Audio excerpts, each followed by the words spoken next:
Hey, this is Cherry, and I'm talking to Adult Swim creators Michael and Zach about the upcoming season 2 of Smiling Friends here at Wondercon 2024.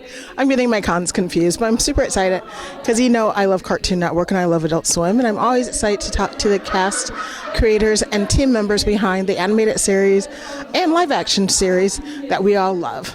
This is Cherry. Make sure you like, comment, and subscribe. I am talking with Zach and Michael about season 2 of Smiling Friends, which is on Adult Swim / Cartoon Network. Hi, guys. What's up? What's up, world? How's it going? Hello, we're the Smiling Friends. Have you guys been to WonderCon before? No, we're just saying we've never been to WonderCon. I didn't know it existed. I'm a stupid idiot. I'm a dummy. So I just didn't know about it. So did you know, Zach?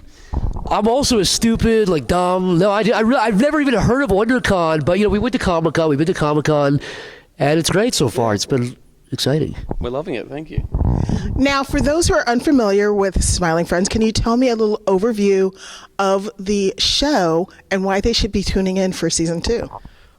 Look, it's just going to be a fun cartoon, and I don't know what else I can say, but we just love it. We hope you love it. We've put a lot of work into it, and yeah, I just hope you watch it. That's it.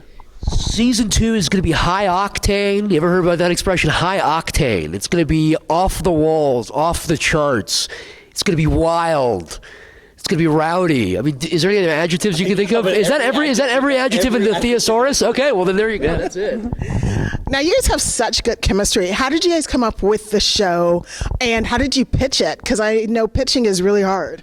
I think we had a very similar sense of humor. We both made YouTube cartoons back in 10, 15 years ago, 30 years ago now, and we met online, and we found we had very similar sensibilities, similar goals too. We always wanted to make a cartoon show like this, so it happened naturally. And when we got together, we just realized we have a fun improv back and forth that we could put in the show, and it was just that. It was as simple as that. Yeah.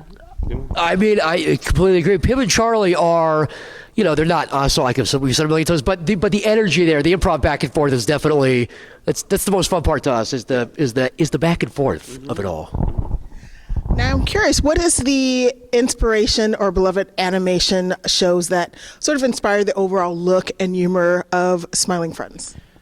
So we grew up on very similar things. I love South Park. SpongeBob is kind of like It's weird because he has his inspirations and I have mine, but they're similar enough. But yeah, South Park is a big one for both of us. The Simpsons for you. Yeah, right. Really, a lot of the stuff we're trying to hone into is the 90s kind of. They're very simple. It's just there's no big story. It's just there to make you laugh. Beavis and Butthead. You tune in. You know exactly what it is. They're gonna laugh, and you have a good time. Yep. We're cartoon heads. That's pretty much, yeah. I'm always fascinated when I talk to people from other countries about them knowing American shows and then Americans knowing about shows from Japan, from Australia. The internet has really changed our being able to access these things. Right. Well, we grew in Australia, we grew up on The Simpsons and Family Guy and everything like that. We didn't really have Australian comedy animation or anything like that, so we were weaned off the same stuff that you all were here. So, and you were, I assume, too. Yeah, I think it's safe to say I was raised on American stuff. Yeah. Culture, people, we love pop culture. Pop culture, crap, all of the above. Yeah. Now, as you're writing the show from season 1 as well as season 2, how do you get the overall storyboard idea, and how do you pitch? How do you bounce ideas off of yourselves as well as the other writers and sort of approve, what we're going to move forward on, what we're not? It's a process that we just figure it out as we go. It just comes up with we come up with an idea that we really want to make into an episode, and it will be either Zach will draw thumbs or storyboards for it, then I'll do some, and we'll go back and forth and mix it. And we've got a bunch of talented artists that can also facilitate that. It's just it's an organic, I guess, an organic process. Yeah. It's an organic back and forth. It's a ping pong. So it's like it's never either purely one of our ideas. It's always this nice back and forth until it's splat against the wall, and it's this weird thing we can throw on TV. Now, coming to Comic Cons, do you guys see a lot of people who are cosplay of the characters? And if you have gotten any really cool items sent to you from fans? Even though like, we've got a really great fan base, we're kind of nobodies in a way. Well, at least I am. Like, no one, we don't get recognized or anything like that. Or you do. I mean, yeah. But it's we don't really see that many cosplays yet. But who knows? You know, we could see in season 5 or 7, 8. We could see some Pims walking around. Hopefully. Yeah. In terms of cool stuff, you actually gave it to me, but a fan went up to Michael at Comic-Con, and I gave you a keycap. Well, gave us both a keycap that you gave to me, and it's a key. I didn't know it was a keycap though. I just thought it was a miniature, like a keyboard cap. like a keyboard. What am I? A keycap. Yeah, it's a like for a mechanical keyboard. Right. And so I just had it on my shelf, and my friend came over and was like, "That's a keycap." Like a year later, and I was like, "What?" And I put it on my keyboard. So my escape key now is a little smiling friend's head. So. Whoever sent that in, whoever made that. We love our fans. We love you. I hope to God there's not like a chip inside that or something, because I'm fucked if there is. Oh my gosh, that's so fun. I love animated shows, and I'm always fascinated talking to the creators about it because everyone has their own process. And so you were saying that you were really inspired by The Simpsons and Family Guy. Were there any shows from childhood that made you decide, I want to go into animation? Because I know there's some cartoons that I love, but I'm curious to see what shows you grew up loving that made you want to do it. For me, I was lucky enough where my dad showed me South Park when I was really young. Like when it came out, he taped it for me. And that changed my life, seeing South Park. And also then knowing how Trey and Matt write the show and how they loved Monty Python and kind of did their own thing, and just their energy and their vibe of how they make the show is always something like I was so super jealous of, and not jealous, but just wanted to do. Inspired by. Thank you. Bitter about. So like I can't even like that was really molded me as a kid. As a kid, I'm very bitter. I'm insane by Trey and Matt at South Park. But yeah, that was really a thing that molded my inspirations, and then I mean, I really do. I'm not even big. I really have a very similar answer. Where like South Park to me was like I came online. I was like, whoa, you can do that. Yeah. You know, from a young age, it's like weird, but it's not fully animated, and it's kind of this is a 2D animated show that's puppeted, but just the comedy behind that, and I think all the shows that inspired us, just realizing that you could get into cartoons as a job, that's like crazy. So just that you could even do that was a cool thing to me. And the cool thing about like us two, we came from a very similar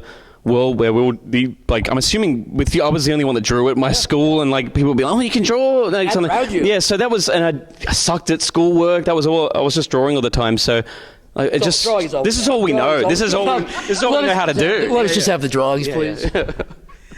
And my final question, because I am a bit of a collector nerd, what would you like to have if it could be released as a merch item? I love T-shirts, and I like little toys and little puppets, but that's my weird little thing. Anything. Anything. We've been trying to get Warner Brothers Discovery to do some merch. They've done a cool Amazon page, but there's so much. In a kind of cynical way, we kind of made these characters so they could be like plushies and cool like warehouses full of merch. I'd love a Glep plushie, Pim plushie, anything you think, and just slap the names on it. Yeah. So we're ready to fully sell out in the merch world and just steal it all and put it in our houses. We're not going to stop until landfills in 100 years are full of Pims. Yeah. We're not going to stop. Yeah. We will not stop until there's like Pims floating in space 1,000 years from now. So that's the goal. So merch, make it, people. It's you. You make it happen. You beg in a nice way. They're doing illegal Redbubble shirts that we get no money for. You buy the Redbubble shit. Yeah, and a coaster would be cool. Pim coaster. Yeah, I buy the toilet paper. Yeah, toilet paper. That's very symbolic of this garbage. This is toilet paper. That's the toilet paper. The slogan for the show is this animated toilet paper. Oh my gosh, well, I want a T-shirt. I think you guys should design T-shirts and put them on, I don't know, your own little website. And also, I kind of think we need umbrellas because it's raining in San Diego. Umbrellas would be good. Sports car, a Pim sports car, Ferrari. We could literally be here for an hour. We'll let you everything. I agree. Yeah. Anything. I don't feel like I can give that. All of it, everything. Now, I know there's a little bit of time between the seasons, and would you like to have an offshoot, or work together on a new project? Because I don't know. I know usually, like, in my mind, the animation starts immediately, but I've talked to enough people where they're like, oh, no, it takes like a year. It takes like 6 months. It takes like 2 years. Oh, that's why it's taken so long for me to get the next season. We talk about this all the time. Like, we came from individual worlds where we were making cartoons individually. We still do that. Like, we've got our own projects, stuff together.